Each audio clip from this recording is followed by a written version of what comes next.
Assalamu alaikum wa rahmatullahi ta'ala wa barakatuh. Bonjour chers téléspectateurs et abonnés de TIC Info Média et bienvenue dans notre émission Santé Plus. Aujourd'hui dans notre émission, nous allons nous concentrer sur le thème basé sur les comportements alimentaires durant le mois de Ramadan. Chers abonnés, je vous invite après ce jingle à suivre avec nous notre infirmier d'État, M. Labanté.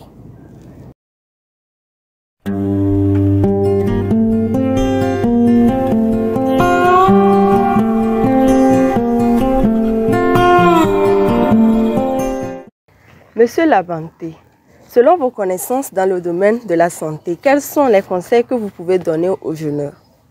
Merci, mademoiselle la santé. Le comportement alimentaire durant le mois de Ramadan. Buvez beaucoup d'eau et mangez des aliments hydratants. On peut augmenter la consommation d'aliments hydratants par quoi? Il y a les pastèques, les salades composées de tomates riches en eau. Mis à part ça, nous devons incorporer les légumes dans notre alimentation, dans nos plats, pour faire le plein de vitamines et de nutriments essentiels. Manger les dattes après notre rupture. Les dattes sont des principaux éléments et des aliments riches en fibres qui peuvent beaucoup nous aider. Nous devons aussi manger lentement et en quantité adaptée aux besoins de chacun, car les gros aliments entraînent les brûlures de l'estomac et de l'inconfort. Maintenant que nous sommes en période de Ramadan qui est tombée dans les périodes chaudes et ensoleillées, il est important au moment de la chaleur de se retrouver dans des endroits un peu froids ou ombrés pour éviter le soleil. Toutefois, en se rappelant qu'au moment du soleil, nous allons transpirer.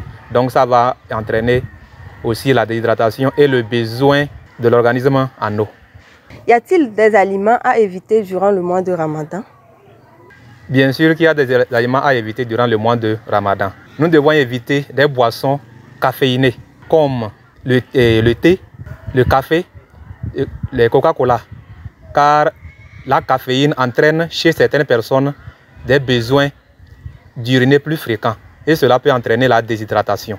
Nous devons éviter aussi des aliments riches en matières grasses comme les viandes et les poissons transformés. Il faut toutefois éviter aussi des aliments riches en sel et en sucre raffiné. Les sucres recommandés et conseillés sont des fruits comme les pastèques ou bien tout autre fruit saisonnier. Donc voilà ce que je peux dire par rapport à cette question. Pour en finir, est-ce que vous avez des conseils à donner aux hypertendus, aux diabétiques et aux ulcéreux durant le mois de Ramadan? Merci. Bien sûr que nous avons des conseils à donner à ces personnes qui en souffrent des maladies, disons, chroniques. Les personnes qui sont hypertendues et des diabétiques.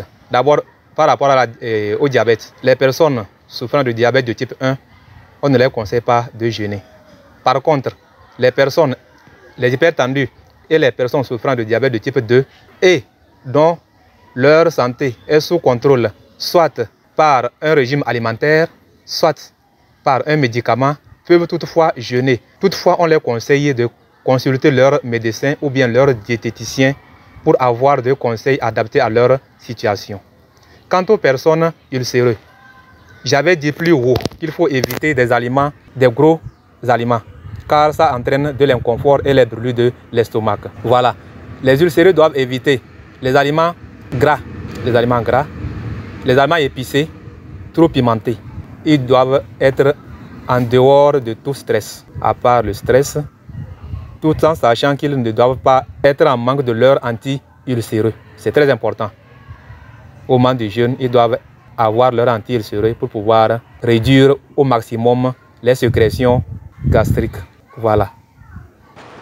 Chers abonnés, téléspectateurs de TIC Info Média, nous voici à la fin de notre émission Santé Plus. Nous vous disons merci de nous avoir suivis et bonne suite de carême à toutes et à tous.